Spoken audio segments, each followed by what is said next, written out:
Hello everyone, this is Prince Gupta and you are watching me on Merit Yard. तो इस video lecture में हम class 9th का NCERT exercise 5.1 का question number 1 करने वाले हैं। तो सबसे पहले क्वेश्चन पढ़ लेते हैं। तो क्वेश्चन करेंगे which of the following statements are true and which are false. मतलब कुछ स्टेटमेंट दिया गया है, तो ये बताना कि कौन सा स्टेटमेंट ट्रू है और कौन सा false. Give reason for your answer, और इसका रीजन भी देना है कि अगर ट्रू है तो क्यों है और फॉल्स है तो क्यों है। ठीक, तो फर्स्ट स्टेटमेंट पढ़ते हैं। कह रहा है only one line can pass through a single point. मतलब जैसे एक सिंगल पॉइंट है ना, उससे केवल एक लाइन पास कर सकता है। ये हमारा फर्स्ट स्टेटमेंट कर रहे थे। ये फॉल्स है या ट्रू है, तो ये बताना है। सिंपल देखो, एक पॉइंट लिए हैं और हम पॉइंट से क्या चाहिए, लाइन ड्रॉ कर रहे हैं। देखो एक लाइन ये हो गया, इस पॉइंट से होकर गुजरा है। अब देखो ये भी हम क्या चाहिए, इसी पॉइंट से होकर गुजर रहे हैं, ये भी लाइन है, ये भी, यानी देखो तो यहाँ पर एक पॉइंट से हम क्या चाहिए, बहुत सारा लाइन को बना पा रहे हैं। तो ये स्टेटमेंट क्या हो जाएगा, फॉल्स, क्योंकि क्या चाहिए, सिंगल पॉइंट से वन कर रहा है, जबकि क्या चाहिए, सिंगल पॉइंट से हम बहुत सारे लाइन ड्रॉ कर सकते हैं। तो इसका आंसर क्या हो जाएगा, फॉल्स। क्या हो जाएगा, फॉल्स। और रीजन देना है तो दे सकते हो, because infinite many line can pass through a single point in different direction, यानी डिफरेंट डायरेक्शन में हम बहुत सारे लाइन को पास कर सकते हैं, यानी फर्स्ट का आंसर फॉल्स। ठीक, अब फर्स्ट का सेकंड स्टेटमेंट देख लेते हैं। क्या कह रहा है there are an infinite number of line which pass through two distinct point. मतलब दो डिस्टिंक्ट पॉइंट दिया हुआ है। मान लो जैसे ये पॉइंट ए है और ये पॉइंट मान लो बी है। ठीक, ए और बी।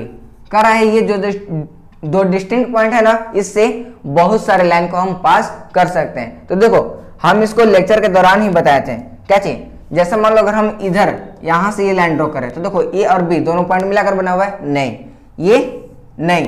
केवल देखो अगर हम ऐसा करें तो भी नहीं, केवल एक ही ऐसा लाइन होगा जो क्या चाहिए, दोनों पॉइंट्स को मिलाकर बनेगा। यानी देखो ये, इसके अलावा और कोई है, अगर हम इधर का डायरेक्शन ले रहे हैं तो क्या चाहिए, ए बी मिलेगा, कभी नहीं मिलेगा, केवल क्या चाहिए, एक ही होगा। यानी ये स्टेटमेंट क्या हो जाएगा, फॉल्स हो जाएगा। क्यों हो जाएगा, क्योंकि क्या चाहिए, हम दो पॉइंट से केवल एक ही लाइन ड्रॉ कर सकते हैं। तो इस आंसर फॉल्स हो गया। रीजन दे सकते हो, only one line can pass through two distinct point, यानी दो डिस्टिंक्ट पॉइंट से केवल एक लाइन ही पास कर सकता है। ये हमारा सेकंड था। ठीक ना। थर्ड कह रहे कि a terminated line can be produced indefinitely on both the sides. मतलब एक टर्मिनेटेड लाइन कह रहे हैं, जैसे मान लीजिए ये है टर्मिनेटेड लाइन ए बी। क्या है, टर्मिनेटेड लाइन ए बी। तो कह रहा है कि इसको हम आगे मतलब दोनों साइड बढ़ा सकते हैं जितना मन। देखो अगर हम इसको आगे बढ़ाना है तो आगे बढ़ा सकते हैं, इसको पीछे बढ़ाना है तो पीछे भी बढ़ा सकते हैं। ये क्या चाहिए, पोस्टलेट्स में भी था। ठीक ना। तो इसका आंसर क्या हो जाएगा, ट्रू हो जाएगा, होगा ट्रू, क्योंकि क्या चाहिए, हम आगे पीछे जितना मन उतना बढ़ा सकते हैं। तो रीजन दे सकते हैं, a terminated line can be produced indefinitely on both side. हम क्या चाहिए, टर्मिनेटेड लाइन को हम दोनों साइड क्या चाहिए, बढ़ा सकते हैं। टू गिव ए लाइन, एक लाइन का रूप देने के लिए कह सकते हो। ये क्या देना है। अब ये तो हो गया हमारा थर्ड। अब फोर्थ है, कह रहा है कि if two circle are equal. मतलब क्या चाहिए, दो सर्कल दिया हुआ है, दोनों क्या चाहिए, इक्वल है। जैसे मान लो एक सर्कल ये है और एक सर्कल ये है, और इक्वल कहने का मतलब एरिया वॉल्यूम जो मर्जी तुम्हारी उसके अनुसार। ठीक ना। Then their radii are equal. मतलब अगर ये दोनों इक्वल हैं तो पता है इसका रेडियस भी इक्वल होगा। ये कह रहा है। तो क्या चाहिए, ये पोस्टलेट्स में भी था। और मान लो जैसे अगर हम कह रहे हैं कि मान लो ये क्या चाहिए, मान लो ये टोटल है, इसका एरिया मान लो हमको ले रहे हैं 16 सेंटीमीटर। जब इसका एरिया इतना है तो इसका भी कितना सेम होगा, 16 सेंटीमीटर स्क्वायर। अब देखो हम एरिया इसका रेडियस फाइंड करते हैं। तो एरिया क्या होता है सर्कल का, तो पाई आर स्क्वायर। अब 16 सेंटीमीटर स्क्वायर हो जाएगा। अब हम आर बराबर निकालना चाहे तो क्या हो जाएगा, तो इधर पाई गुना उधर जाएगा तो भाग में हो जाएगा 16 बाई पाई। ये आर स्क्वायर हो गया, आर बराबर क्या हो जाएगा, तो under root 16 by pi. Finally क्या चाहिए, 4 बाई क्या हो गया, अंडर रूट में पाई। देखो आर बराबर कितना आ गया, 4 बाई अंडर रूट पाई। उसी प्रकार अगर ये भी सेम है तो इसका भी कितना आएगा, तो आर बराबर आ जाएगा क्या चाहिए, 4 बाई रूट 5 सेंटीमीटर आएगा। तो देखो तो क्या चाहिए, दोनों का रेडियस क्या चाहिए हो गया, सेम हो गया। यानी ये स्टेटमेंट क्या हो गया, true. Reason from the relation area equal to pi R square. देख लो आर बराबर क्या चाहिए आ गया, सेम हो गया। अगर एरिया सेम है तो क्या चाहिए, रेडियस भी सेम होगा, यानी फोर्थ का ट्रू।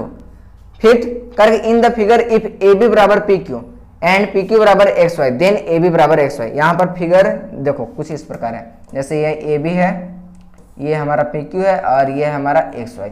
तो कह रहा है कि देखो ए बी बराबर क्या है, पी क्यू। ए भी बराबर है, मतलब इसके बराबर है पी क्यू, ठीक, और पी क्यू बराबर है एक्स वाई, यानी अब की इसके बराबर है एक्स वाई, क्या है एक्स वाई, देन कह रहा है कि इसके बराबर ये होगा।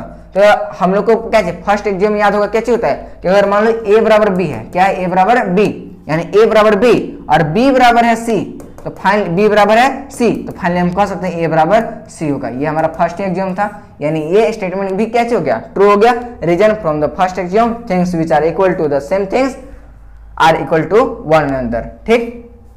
तो यही हमारा क्या चाहिए, फर्स्ट नंबर क्वेश्चन था, जो कि हो गया कंप्लीट। अगर किसी को कोई डाउट रह जाता है तो कमेंट सेक्शन में पूछ सकते हैं। तब तक आप पढ़ते रहें, थैंक यू।